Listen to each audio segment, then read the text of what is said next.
Haleluya. Nah, Bapak Ibu Saudara dikasih dalam Tuhan, baik umat Tuhan yang menyaksikan beribadah di aplikasi Zoom ini, maupun teman yang menyaksikan di Facebook saya. Ini kita akan bahas atau sharing satu kebenaran firman Tuhan yang saya ambil temanya adalah ketika sesuatu yang buruk terjadi dalam kehidupan kita, ya kan? Tapi nggak ada orang yang mau gitu kan mengimani pendeta ini ada aja berdoanya gitu kan. Masa kita didoakan mendapatkan sesuatu yang buruk? Saudara dikasih dalam Tuhan, terkadang ikut Tuhan kita nggak bisa keinginan kita aja yang dipenuhi kan. Terkadang Tuhan mau melalui kehidupan kita dibentuk, kita diproses, kita dididik, kita diajar untuk membawa kita masuk dalam rencana Tuhan. Nah, terkadang proses pembentukan ajarannya Tuhan itulah yang saya sebut susah untuk kita terima. Iya kan? Makanya karena ketika saya bilang susah untuk kita terima, maka saya bisa beranggapan menurut kita itu akan buruk. Contoh sederhananya, ketika Ayub mau diberkati Tuhan 2 kali lipat dari apa yang sebelumnya Ayub miliki, maka apa yang dialami oleh Ayub, semuanya hilang, ya kan? Sehingga pada akhirnya di sini kita belajar bahwa ada kalanya Tuhan memberkati kita melalui peristiwa-peristiwa yang, saya pakai bahasa saya, buruk, saudara dikasih dalam Tuhan. Kenapa? Karena ini yang tadi saya bilang, kita nggak bisa terima, gitu kan? Kita nggak bisa terima. Kita udah hidup baik, kita udah melayani Tuhan, kita udah lakukan yang baik, tiba-tiba suami kita selingkuh. Kita udah lakukan yang baik, kita udah melayani Tuhan, kita udah sering berdoa, tiba-tiba anak kita ambilin orang. Oh, Tuhan Yesus tolong. Ini yang saya bilang, kadang ada hal-hal yang memang Tuhan izinkan. Saudara dikasih dalam Tuhan. Sehingga akhirnya kita bilang, aduh, Tuhan kalau bisa janganlah, kalau bisa janganlah. Ya cuman kita ini kan bejana Alkitab, saudara. Ini bejana, kita ini tanah liat. Kita nggak bisa komplain dengan Sang Penjuna. Kita nggak bisa mengeluh dengan Tuhan. Kenapa? Karena kita cuma bisa terima dan kita cuma bisa beriman, ya kan? Prinsipnya yang mesti kita pegang adalah sekalipun mungkin terjadi sesuatu yang kurang menyenangkan atau buruk, saya pakai bahasa saya, dalam kehidupan kita, namun saya percaya kita punya Allah yang sanggup memutar balikan keadaan, iya kan? Karena seringkali buruk menurut kita di pemandangan mata Tuhan itu baik. Contoh sederhana lagi ya, saudara. Ketika Maria dan Marta panggil Yesus untuk segera datang, iya kan? Maria dan Marta bilang, Guru, murid yang kau kasih sakit, Lazarus sakit dan hampir mati. Lalu apa yang terjadi? Justru Yesus sengaja tinggal 2 hari lebih lama. Dan akhirnya sampai Lazarus sudah dikubur, baru Yesus datang. Ini yang saya bilang, saudara. Ada kalanya kita ikut Tuhan, sesuatu terjadi nggak sesuai dengan apa yang kita ingin. Bahkan menurut kita, aduh ini bad banget gitu, ya kan? Ini buruk banget, sehingga akhirnya Lazarus sampai mati. Kalau Yesus ada saat itu, pikiran Maria dan Marta, kalau Yesus ada saat itu, maka Yesus bisa menumpangkan tangan, Yesus bisa menyembuhkan. Namun ini yang saya bilang, seringkali pemikiran Tuhan jauh berbeda dari pemikiran kita. Makanya jelas Alkitab katakan, demikian tingginya langit dari bumi, seperti itulah tingginya jalanku dari jalan. Kita hanya cuma bisa bilang, Tuhan apapun yang terjadi, berikan kita kekuatan. Kita cuma bisa bilang, Tuhan apapun yang Tuhan izinkan terjadi, biar semuanya memuliakan nama Tuhan. Kita cuma alat kok. Amin, saudara. Nah, coba perhatikan Habakuk pasalnya yang ketiga, ayat 17 sampai dengan ayat 19. Ini yang dialami oleh Nabi Habakuk ketika mengiring Tuhan. Habakuk pasal 3, ayat 17 sampai dengan ayat 19. Sekalipun pohon ara tidak berbunga, pohon anggur tidak berbuah, hasil pohon zaitun mengecewakan. Sekalipun ladang-ladang tidak menghasilkan bahan makanan, kambing domba terhalau dari kurungan, dan tidak ada lembu sapi dalam kandang. Sudah dikasih dalam Tuhan. Itu bukan keadaan yang baik. Ya. Apa yang dinyanyikan oleh Habakuk pada saat itu, sudah dikasih dalam Tuhan, Habakuk 3 ayat 17, bukan suatu keadaan yang baik. Gak ada sesuatu yang bisa menghasilkan. Gak ada sesuatu yang bisa kita nikmati. Pohon ara tidak berbunga, pohon anggur tidak berbuah, pohon zaitun mengecewakan, ladang-ladang gak menghasilkan bahan makanan, kambing domba terhalau dari kurungan, tidak ada lembu sapi dalam kandang. Nggak ada yang bisa kita nikmati. Saudara dikasih dalam Tuhan, seringkali kita diperhadapkan dengan keadaan yang mungkin kita pikir, Tuhan, kok saya ikut Tuhan keadaan seperti ini ya? Saya udah ikut Tuhan, tapi kenapa Tuhan izinkan hal ini terjadi dalam hidup saya? Saya udah ikut Tuhan, saya sudah melayani Tuhan, saya sudah sering melakukan, berbuat sesuatu yang Tuhan perintahkan dalam hidup saya, tapi kenapa kok hal-hal sesuatu yang tidak bisa saya terima itu terjadi dalam hidup saya? Saudara dikasih dalam Tuhan, tidak selamanya apa yang kita mau itu bisa terjadi. Amin. Tidak selamanya apa yang kita mau itu harus terjadi. Karena kalau segala sesuatu yang kita mau itu mesti terjadi, itu dipertanyakan, sudah dikasih dalam Tuhan. Kok jadi kita yang ngatur-ngatur Tuhan? Kan gitu. Sehingga akhirnya saya percaya, bagian kita adalah wish, berdoa, berharap. Sehingga akhirnya sudah dikasih dalam Tuhan. Kita cuma berharap Tuhan bahwa apapun yang Tuhan izinkan terjadi dalam hidup saya percaya itu mendatangkan kebaikan. Sekalipun yang saya terima itu buruk. Bahkan sudah dikasih dalam Tuhan. Suatu kali Yesus bersama dengan murid-muridnya sedang berjalan dan mereka melihat anak yang lahir dari buta. Anak yang lahir buta sudah dikasih dalam Tuhan. Dari lahir sudah buta. Murid-muridnya tanya dong sama Yesus dong, guru, ini dosa siapa? Yesus bilang bukan dosa dia, bukan dosa orang tuanya. Wow, bayangkan saudaraku. Jadi kita hidup ini kan istilahnya bahasanya tuh suka-sukanya Tuhan lah. Kita cuma alat kok di tangan Tuhan. Apa yang Tuhan pandang baik itu yang Tuhan jadikan lah. Sehingga akhirnya hidup kita mempermuliakan nama Tuhan. Anak lahir buta. Mungkin orang tuanya nggak terima sudah dikasih dalam Tuhan. Mungkin orang tuanya juga seorang yang takut akan Tuhan. Lalu apa dia mau komplain? Kan Yesus bilang, semuanya ini dilakukan supaya nama Tuhan dipermuliakan. Supaya pekerjaan Tuhan dinyatakan dalam hidup orang ini. Nah ini yang saya bilang, seringkali sesuatu yang nggak bisa kita terima itu bisa menghampiri hidup kita. Sehingga kalau orang hanya memegang prinsip Tuhan itu adalah Allah yang baik, amin. Namun bukan berarti apa yang kita mau selalu kita diberikan oleh Tuhan. Kadang ada pembentukan, kadang ada prinsip-prinsip pengajaran-pengajaran daripada Tuhan yang harus kita terima. Sehingga tidak sedikit nantinya anak-anak Tuhan akan menjadi anak Tuhan yang kecewa ketika udah mengiring Tuhan, udah ikut Tuhan, namun yang didapat tidak sesuai dengan ekspektasinya, saudara. Oh, kok ikut Tuhan begini? Wah, kok ikut Tuhan begitu? Wah, kok ikut Tuhan dirugikan? Kok ikut Tuhan masih bisa dibohongin? Ikut Tuhan kok masih bisa dicurangin? Sedang dikasih dalam Tuhan. Terkadang itu yang terjadi. Tapi izinkan saya mengingatkan akan hal ini. Bahwa terkadang sesuatu yang buruk yang Tuhan izinkan terjadi dalam hidup kita, itu hanya buruk menurut kita. Itu hanya buruk menurut kita. Namun di pemandangan mata Tuhan, itu membawa kebaikan. Mungkin sekarang kita belum terima. Mungkin sekarang kita belum ngerti. Tapi biarlah Tuhan yang berperkara. Ayat selanjutnya, dari Habakuk pasal 3 ayat 18. Masih ayat 17. Sekalipun pohon ara tidak berbunga, pohon anggur tidak berbuah, hasil pohon zaitun mengecewakan, sekalipun kadang-kadang tidak menghasilkan bahan makanan, kambing domba terhalau dari kurungan, tidak ada lembu sapi dalam kandang, namun ini keputusan. Keputusan Habakuk adalah aku akan tetap bersorak-sorak dalam Tuhan, beria-ria dalam Allah yang menyelamatkan aku. Ingat, seharusnya keadaan tidak dapat mempengaruhi saudara dan saya ulangi sekali lagi. Seharusnya keadaan di sekeliling kita, apapun yang terjadi, tidak bisa mempengaruhi saudara dan saya. Kenapa? Karena kita bisa menciptakan sebuah keputusan.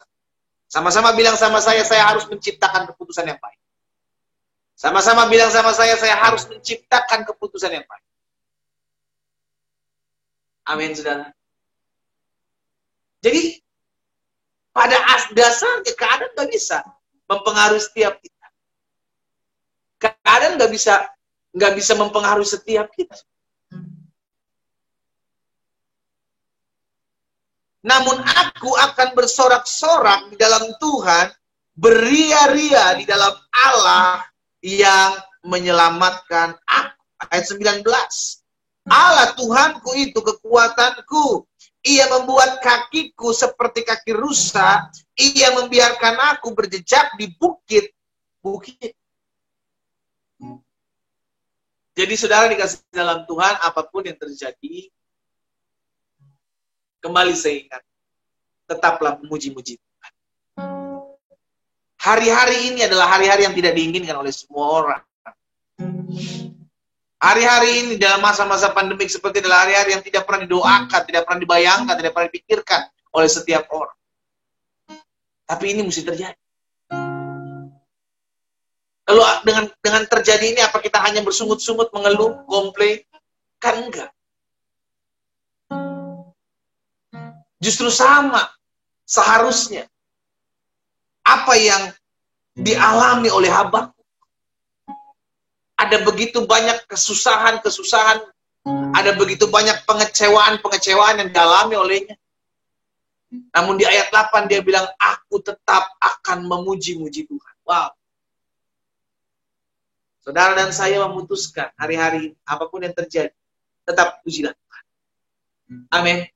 Itu buruk, saudara.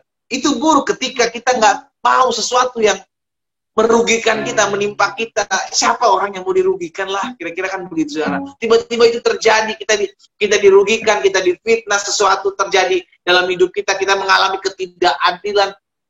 Saudara dikasih dalam Tuhan. Bisa saja itu terjadi. Namun ketika itu terjadi, apakah kita bilang Tuhan gak adil? Apakah kita bilang Tuhan gak baik? Karena apa yang kita bisa alami itu bisa diizinkan oleh Tuhan. Dan apa yang diizinkan oleh Tuhan? Saya percaya selama kita hidup takut akan Tuhan, selama kita hidup takut akan Tuhan, apa yang diizinkan Tuhan, itu ujung-ujungnya mendatangkan kebaikan. Katakan amin. Amin. Ujung-ujungnya akan mendatangkan kebaikan. Mungkin saat ini kita belum ngerti kok. Cuman kita, kan begini saudara, bukan karena kita belum ngerti lalu kita bilang Tuhan jahat. Bukan berarti karena kita belum mengerti lalu kita bilang wah ini gak baik. No. Belajar dulu ngikutin alurnya Tuhan. Belajar dulu berjalan, belajar dulu melangkah, belajar dulu untuk mengerti jalan-jalan Tuhan. Jangan langsung buru-buru sama seperti bangsa Israel, bersungut-sungut, mengeluh, komplain. Ayub pasal 2 ayat 10 Alkitab bilang begini. Tetapi jawab Ayub kepadanya, kepada istrinya, saudara dikasih dalam Tuhan. Engkau berbicara seperti perempuan gila. Apakah kita mau menerima yang baik dari Allah, tetapi tidak mau menerima yang buruk? Berarti ada kalanya, saudara dikasih dalam Tuhan. Ada kalanya hidup kita ini, saudara dikasih dalam Tuhan. Tuhan izinkan hal. Iya kan? Ada kalanya.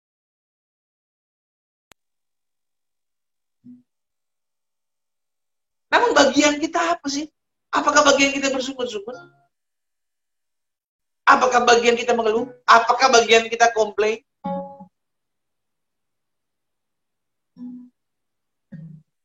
Tetapi jawab Ayub kepada istrinya, engkau berbicara seperti perempuan gila. Apakah kita mau hanya menerima yang baik dari Allah dan tidak mau menerima yang buruk? Dengan kata lain, ada kalanya Tuhan izinkan sesuatu yang buruk menimpa kita. Bagian kita adalah persiapkan dari sekarang. Sama-sama bilang sama saya harus mempersiapkan. Amin. Bagian kita mempersiapkan. Sehingga nggak kaget gitu, saudara. Nggak kaget gitu. Loh, gue ikut Tuhan tiba-tiba bisa ini terjadi. Loh kok nggak bisa aja lah. Orang namanya hidup kita dituntun oleh Tuhan kok. Hidup kita dipimpin oleh Tuhan kok. Namanya hidup dituntun oleh Tuhan, hidup dipimpin oleh Tuhan, hidup dituntun oleh Roh. Dia suka-suka Roh Allah membawa kita kemana. Ada beberapa pribadi yang pernah mengalami hal ini di Alkitab, catat. Ada Ayub, ada Daud.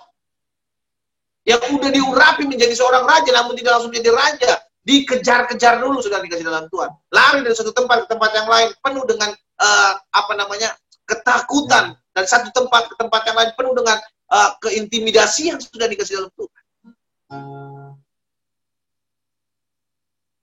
Ada Yusuf juga yang sudah menerima janji Tuhan. Namun justru yang dialaminya keadaannya apa? Merugikan menurut ukuran dunia. Wow, dijual sebagai seorang budak, difitnah. Namun justru ini kan yang mengingatkan kita, saudara. Ini kan yang mengingatkan kita bahwa ini yang seringkali bisa terjadi dalam hidup kita. Ini bisa terjadi. Kita yang mesti mempersiapkan sekarang. Kenapa? Kita harus mempersiapkan hati kita. Kita harus mempersiapkan diri kita. Supaya ketika hal ini terjadi, sesuatu yang buruk menimpa hidup kita, kita tidak lekas kecewa kepada Tuhan.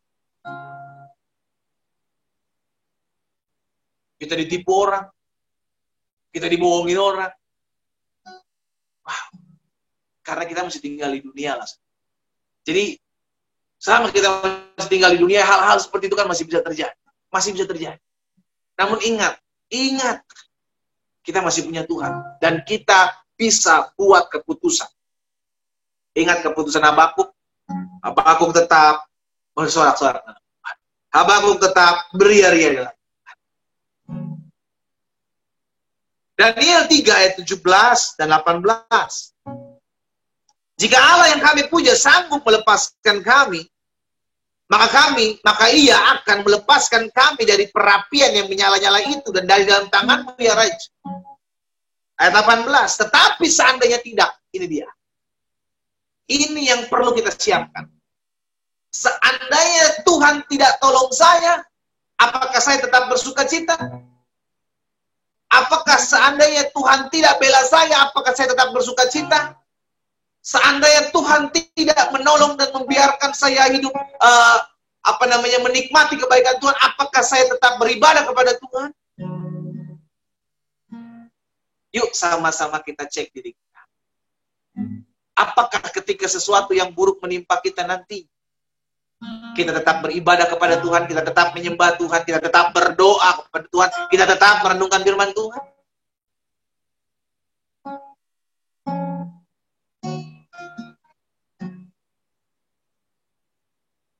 Tetapi seandainya tidak, Sadrak, Mesak, Abednego bilang, hendaklah Tuanku mengetahui Raja bahwa kami tidak akan memuja dewa Tuanku, ingat. Dan tidak akan menyembah patung emas yang Tuanku dirikan. Sadrak, Mesak memiliki iman sekali. Sama sama dengan Habakuk. Sekalipun Tuhan tidak tolong saya tetap menyembah Dia. Sekalipun hal-hal yang buruk menimpa hidup saya tetap akan menyembah Dia. Wow, ini yang harus dimiliki anak Tuhan hari-hari. Karena semua yang terjadi di dunia ini unpredictable. Semua yang terjadi di dunia ini sudah dikasih dalam Tuhan tidak bisa kita prediksi. Ada kalanya kesusahan menimpa hidup kita. Lalu apakah karena kesusahan itu menimpa hidup kita, kita kecewa sama Tuhan? Kita kecewa dengan keadaan, dan akhirnya kita pergi meninggalkan Tuhan. Lebih parah hidup kita nanti. Iya dong. Lah kita menyembah Tuhan yang hidup yang kita tahu. Masih aja bisa hal-hal buruk menyerang hidup kita, apalagi di luar Tuhan.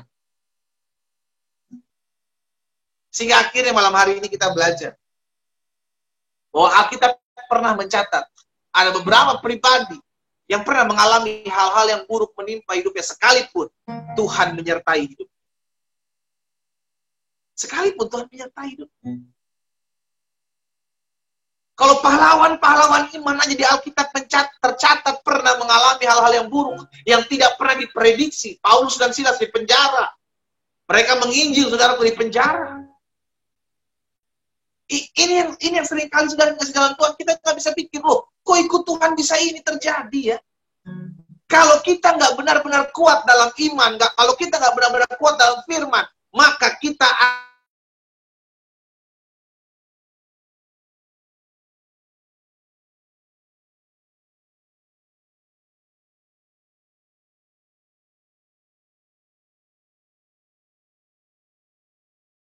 dalam Tuhan. Mengapa terkadang Tuhan mengizinkan sesuatu yang buruk menimpa hidup kita?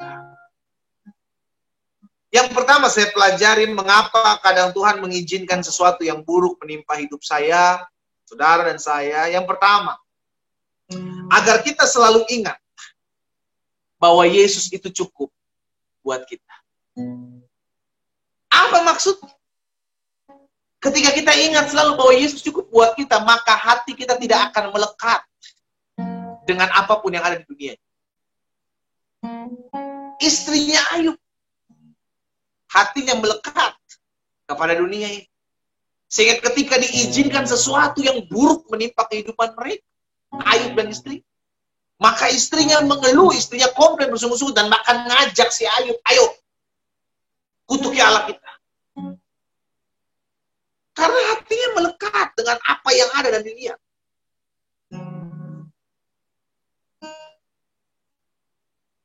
Karena pada dasarnya segala sesuatu di muka bumi ini bisa digoncangkan.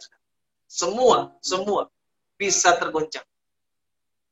Namun yang tidak akan pernah tergoncangkan adalah kasih Tuhan Yesus terhadap hidup saudara dan saya. Ingat itu baik-baik, saudara. Ingat itu baik. Segala sesuatu di muka bumi ini bisa digoncangkan. Segala sesuatu. Namun kasih Tuhan kepada saudara dan saya tidak akan pernah bisa digoncangkan oleh apa. Dia tetap mengasihi kita. Dia tetap mencintai kita. Dia tetap merindukan kita untuk dekat dengan Dia. Jadi yang pertama, kenapa Tuhan kadang izinkan kita sesuatu yang buruk menimpa hidup kita? Agar kita ingat, agar kita sadar bahwa Yesus itu cukup buat kita. Yesus cukup buat kita, saudara. Christ is enough for me. Christ is enough for me. Everything I need is in you. Everything I need, Yesus cukup buat kita.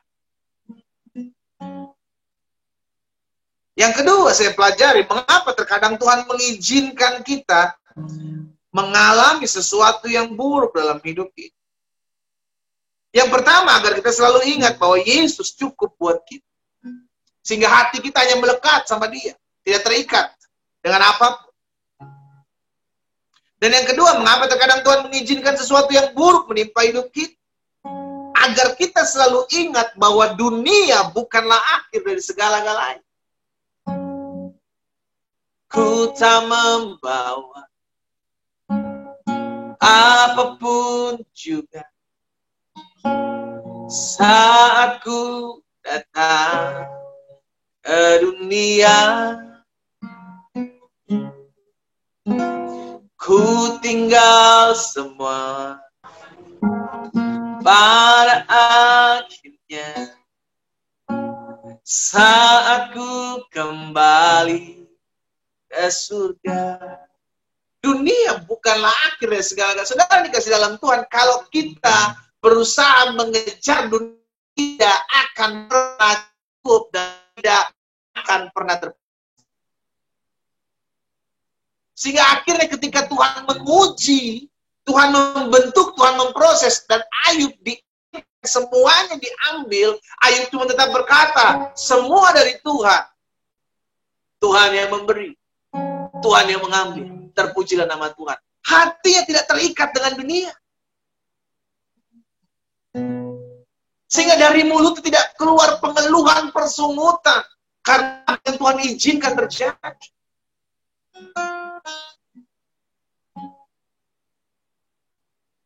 Jangan sampai kita membangun kerajaan kita di dunia, saudara. Wow. Orang kalau sampai berusaha mendirikan kerajaan di dunia, ketika Tuhan goncang, maka akan jadi orang-orang yang kecewa. Kenapa? Tuhan gimana sih? Saya udah usaha dari awal, saya udah rintis dari awal, saya udah buat ini, saya udah kerjakan itu. Masa Tuhan buat seperti ini buat saya? Akhirnya kita komplain. Jadi ingat yang pertama, saudara. Terkadang sesuatu yang buruk menimpa hidup kita, Tuhan izinkan. Agar hati kita selalu merasa cukup. Hanya Yesus. Yesus cukup buat saya. Dan yang kedua, kenapa Tuhan izinkan sesuatu terjadi yang buruk bisa menimpa hidup kita, agar kita mengerti bahwa dunia bukanlah akhir dari segalanya. Setelah dunia ini habis, ada masa kekekalan, dan kita tinggal di dunia ini untuk mempersiapkan masa-masa kekekalan kita. Itu yang perlu kita ingat. Sehingga akhirnya saudara dikasih dalam Tuhan, hidup kita tidak terikat dengan dunia. Kalau Tuhan mau izinkan ambil, Tuhan mau ambil. Karena tuh kita datang ke dunia ini nggak bawa apa-apa juga. Kita datang ke dunia ini nggak bawa apa-apa juga. Semua adalah kepercayaan. Semua adalah kepercayaan.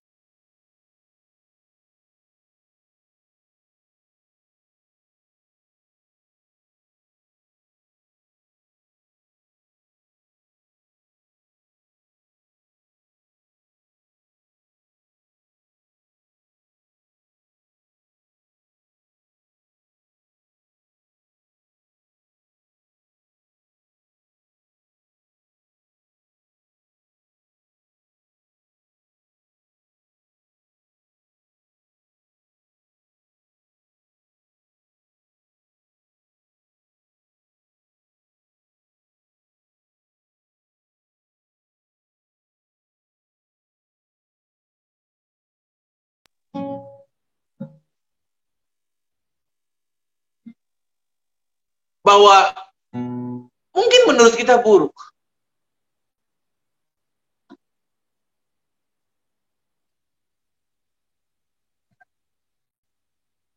Mungkin menurut kita buruk apa yang terjadi. Tapi izinkan saya mengingatkan hal ini, saudara. Di pemandangan mata Tuhan, sesuatu yang buruk menurut kita belum tentu buruk menurut Tuhan.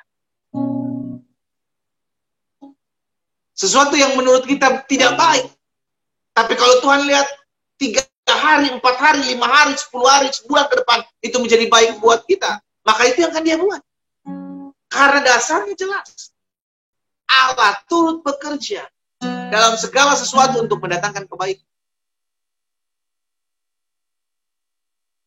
Sehingga akhirnya kalau kita belum mengerti hari ini apa yang Tuhan izinkan terjadi, jangan langsung buru-buru menyimpulkan dong. Kan begitu, saudara. Kalau hari ini belum kita ngerti, belum kita pahami apa yang Tuhan izinkan terjadi, dan menurut kita Tuhan ini nggak baik buat saya, jangan buru-buru menyimpulkan.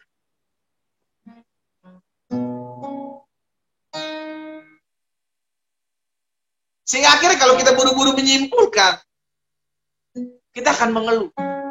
Padahal kita nggak tahu apa yang Tuhan buat, Tuhan izinkan 3 hari, 4 hari, 5 hari, seminggu ke depan itu mendatangkan kebaikan dalam kehidupan kita.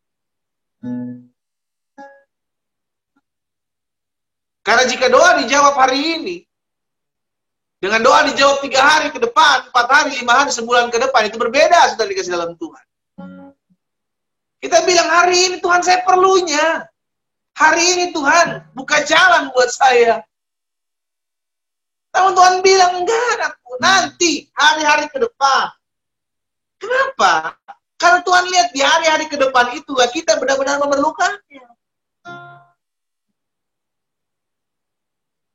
Jadi izinkan saya mengingatkan buat setiap kita, sesuatu yang buruk bisa saja terjadi. Menurut kita mungkin itu buruk, tapi buat Tuhan, Dia Tuhan yang mungkin saja buat kita buruk, tapi di pemandangan mata Tuhan itu adalah sebuah kebaikan bagi kita. Menurut ukuran manusia, Yusuf dibuang ke sumur, Yusuf difitnah, Yusuf dijual sebagai seorang budak, itu buruk, sangat buruk. Namun di pemandangan mata Tuhan, itu adalah langkah demi langkah untuk membawa Yusuf masuk ke dalam rencana Tuhan yang ajaib. Wow. Saudara ingat ini. Buruk buat kita, namun belum tentu buruk buat Tuhan. Tidak baik bagi kita, namun kalau Tuhan lihat itu baik, maka Tuhan akan jadikan dalam hidup. Pesan saya, jangan buru-buru membuat kesimpulan.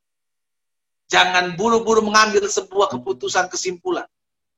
Oh, ini tidak baik. Jalanin aja dulu. Mungkin hari ini tidak baik, tapi who knows di hari-hari ke depan buat kita. Karena di hari-hari ke depan kita akan melihat, oh ternyata benar ya, Tuhan tolong saya. Oh ternyata benar ya, Tuhan bela saya. Oh ternyata Tuhan benar ya, sekarang memang saya belum perlukan, nanti di hari-hari ke depan saya perlu. Jadi, mengapa terkadang Tuhan mengizinkan sesuatu yang buruk menimpa hidup kita? Yang keempat, yang ketiga, karena kita selalu ingat. Agar kita selalu ingat bahwa Tuhan masih dapat memakai sesuatu yang buruk untuk mendatangkan kehidupan kita. Tuhan bisa pakai sesuatu yang buruk menurut kita untuk mendatangkan kehidupan kita. Mendatangkan kebaikan dalam hidup kita. Yang sekarang jadi pertanyaan adalah bagaimana respon kita?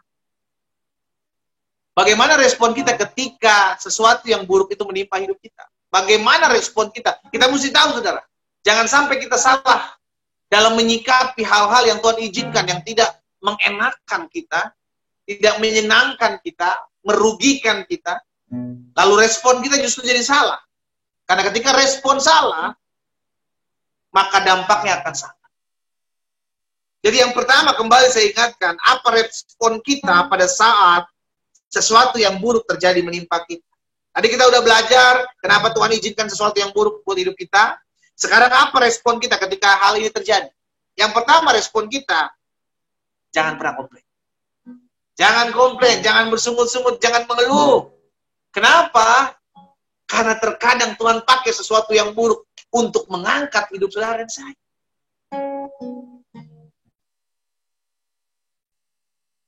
Orang-orang pemerintahan pada saat itu di Babel berusaha menjatuhkan Daniel.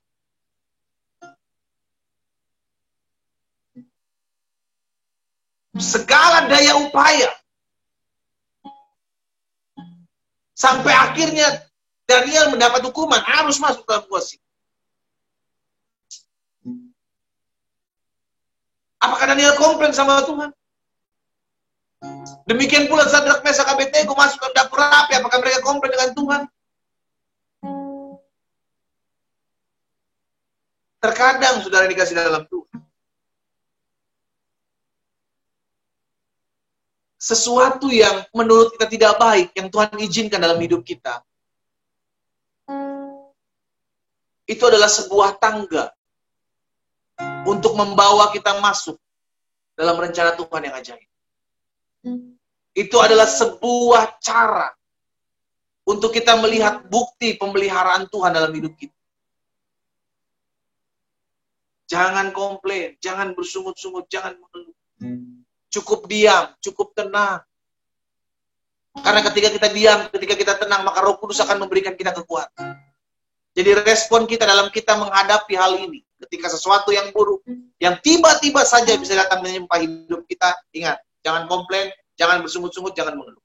Yang kedua, apa respon kita pada saat sesuatu yang buruk itu terjadi menimpa kita? Tetap percaya bahwa janji Tuhan pasti akan digenapi. Tadi pagi tadi siang, saya tulis quote di Facebook saya, bahwa rencana Tuhan tidak bisa digagalkan oleh siapapun, termasuk orang jahat. Rencana Allah dalam hidup kita adalah rancangan hari depan yang penuh harapan. Itu tidak bisa digagalkan hanya karena orang jahat berusaha menjatuhkan hidup kita.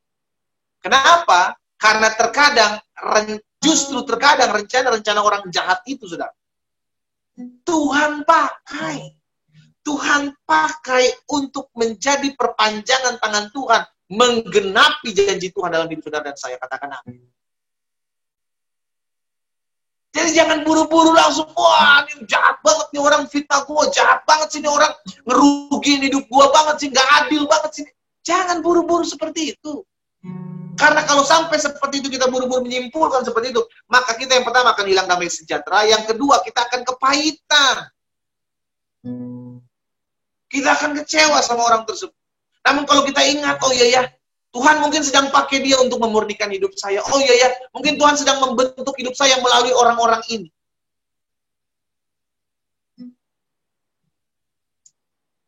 Tetap percaya janji Tuhan pasti tergenapi. Jadi respon kita yang kedua, tatkala kita menghadapi masa-masa sulit, tatkala kita menghadapi sesuatu yang buruk menimpa hidup kita, yang kedua saya pelajari, tetap percaya janji Tuhan pasti akan terjadi. Ingat ya saudara, tidak ada yang bisa menggagalkan janji Tuhan dalam hidup saudara dan saya. Apapun juga itu. Sekalipun mungkin orang berusaha merencanakan kejatuhanmu, sekalipun ada orang yang berusaha menggagalkan usahamu, pekerjaanmu, menggagalkan proyek-proyek engkau, berusaha menikung sana, menikung sini, saudara dikasih dalam Tuhan, gak akan pernah ada satu kuasa pun yang bisa menggagalkan rencana Tuhan dalam hidup. Jaminannya jelas. Dia berfirman, maka semuanya jadi. Dia memberi perintah, maka semuanya ada. Tidak ada firman Tuhan yang kembali kepada mulut Allah dengan sia-sia, tapi akan mengerjakan apa yang dia kehendaki dalam kehidupan saudara. Sehingga akhirnya hari ini kita mengerti. Hari ini kita mengerti. Kalau sesuatu yang buruk menimpa hidup kita, namun janji Tuhan tetap tergenapi dalam hidup kita, kenapa kita mesti komplain? Kan gitu, saudara. Kalau janji Tuhan pasti tergenapi, rencana Tuhan pasti terjadi dalam hidup saya, adalah hari depan yang penuh harapan dan bukan kecelakaan. Kenapa saya mesti komplain ketika sesuatu yang buruk terjadi dalam hidup saya? Karena mungkin ini adalah pendidikannya Tuhan untuk mendewasakan kita. Karena mungkin ini adalah cara-cara Tuhan, tangan-tangan Tuhan yang sedang Tuhan pakai. Karena orang jahat bisa dipakai Tuhan untuk memberkati orang benar. Amin, saudara. Orang jahat bisa dipakai Tuhan untuk memberkati orang benar. Saudara tahu kisahnya Haman dan Mordekai di kitab Esther? Haman berusaha membunuh Mordekai dan bangsa Israel. Tapi tahukah saudara apa yang terjadi? Justru Tuhan pakai rencana jahat Haman untuk mengangkat hidup pribadi Mordekai dan tercatat di kitab kerajaan pada saat itu. Wow, wow. Tujuan utamanya Haman adalah bunuh Mordekai. Kenapa? Karena ketika Haman ada, dia gak tunduk menyembah. Siapa dia, kata si Haman? Orang Israel, orang Ibrani. Akhirnya Haman mulai mencari 1001 cara untuk membunuh dia. Sampai sudah dibikin tiang untuk menggantung dia, saudara. Tapi apa yang terjadi? Wow, saudara, ini yang membuat saya bangga memiliki Yesus. Tidak ada satu rancangan jahat manusia pun yang dapat menggagalkan rencana Allah dalam kehidupan manusia, dalam kehidupan saudara. Tidak.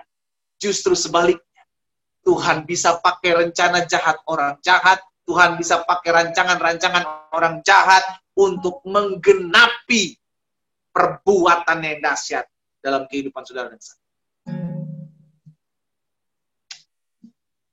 Jadi jangan sampai kita kecewa sama orang jahat, jangan sampai kita kepahitan, apalagi kita ikut-ikutan gaya hidupnya, jangan, saudara.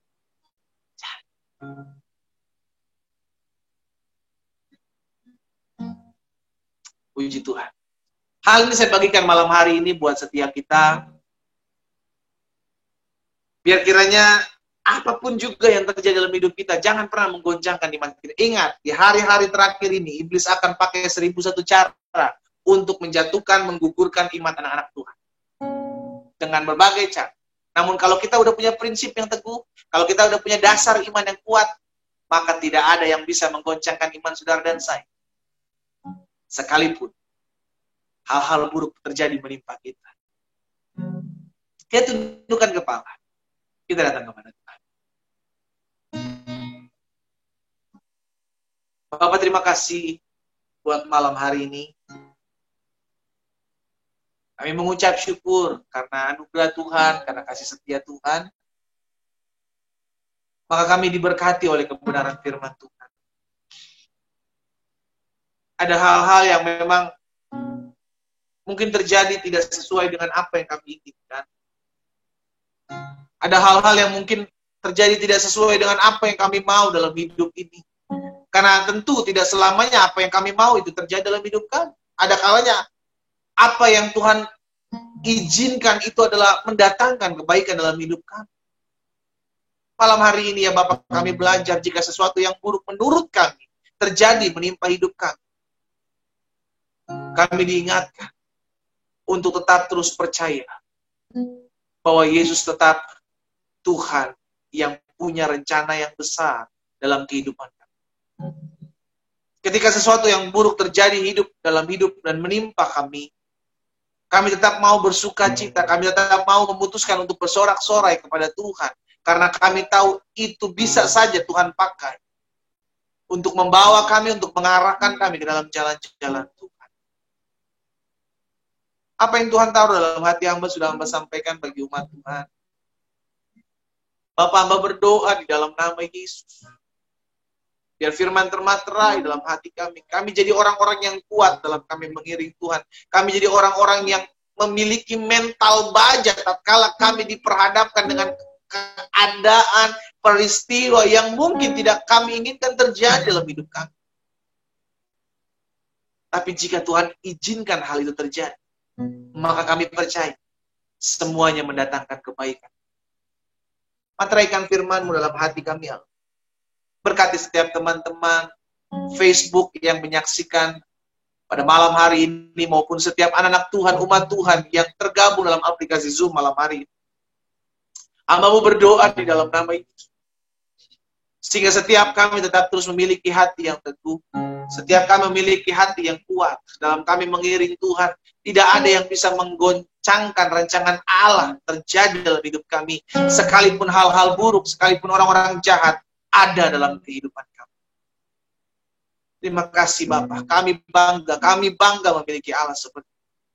Di dalam nama Tuhan Yesus. Hamba juga berdoa buat yang sakit, Allah. Hamba percaya disampaikan firman, disembuhkannya mereka di dalam nama Yesus tergenap di atas mereka. Baik teman-teman yang tergabung dalam aplikasi Zoom ini maupun mereka yang menyaksikan di aplikasi Facebook. Di dalam nama Yesus kami percaya dengan iman kami kepada Tuhan bahwa tubuh kami bukan sarang sakit penyakit. Tubuh kami adalah bait kudus Tuhan. Karena itu hamba berdoa dalam nama Yesus. Engkau yang mendengarkan firman malam hari ini, Engkau sembuh oleh kuasa bilur darah Yesus. Sebab Tuhanlah penyembuhmu. Tuhanlah yang memberikan engkau kekuatan, Tuhan memberikan engkau kesehatan, Tuhan yang memberikan engkau kuasa kesembuhan, dan bilur-bilur darah Yesus Kristus Tuhan menyembuhkan dan menyucikan kita dari segala sakit penyakit kelemahan tubuh di dalam nama Yesus. Jika hari-hari ini di antara mereka ada yang lemah, jika di hari-hari ini di antara mereka ada yang goyah imannya, hamba ucapkan berkat, hamba doa di dalam nama Yesus, tangan Tuhan yang kuat menopang. Sehingga malam hari ini menjadi malam berkat. Malam hari ini menjadi malam perjumpaan kami dengan Tuhan. Makasih Bapak, terima kasih. Hamba mau berdoa dan mengucapkan berkat di dalam nama Tuhan Yesus Kristus kami berdoa. Haleluya. Amin. Amin.